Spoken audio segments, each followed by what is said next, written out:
ona je još veća zato što je Cedevita naš protivnik u polufinalu ABA lige.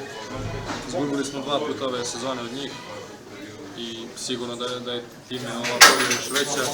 Zahvalio bih se navijačima i saigračima i zaslužena pobjeda. Ovog puta niste dozvolili pad kao prethodnim utakmicama. Pa jeste, opet su nam prišli, da, uspeli smo da ih slomimo na kraju.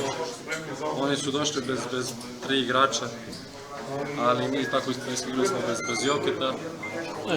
Mislim da smo ipak zasluženo pobjedili, izašli sa više energije. Nosila nas je naša publika kao i uvijek i zaslužena pobjeda. Važne trojke se pogodio opet, naravno, pretpostavljam da neće ističu sve problema, dosta važnih šuteva onako sa distanci što vas karakterišu u zadnje vreme.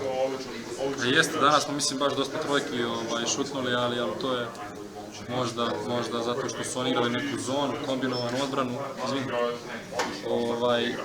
ušle su te trojke što je najbitnije i Oasa je dobro odigrao i pogodio i Quincy, moje su te ušle trojke, svi smo zaista odigrali vrhunski i srećni smo zbog ove važne pobjede. Posle prvog kruga 4-3, da vam je neko ponudio, pretpostavljam da biste uzeli, a opet moglo da bude i 6-1. Pa jeste, ali moramo čvrsto da stojimo na zemlji i da idemo od utakmice do utakmice, ne smemo dozvolimo neke kiksove koji su nam se dešavali. Velika prilika je pred nama da prođemo dalje, ali čeka nas kup, čeka nas ABA liga, težak raspored, isto će biti ovako utakmica za utakmicom i moramo se spremati što je bolje moguće i da idemo od utakmice do utakmice. Ima ako mu je pružio podršku, na kraju si ostao sam. Bez komentara sam. Novak, najveći srpski sportista sigurno svih vremena. Velika je čast bila upoznati ga, rukovati se sa njim i progovoriti par reči. Imali ste srdačan pozdrav na kraju.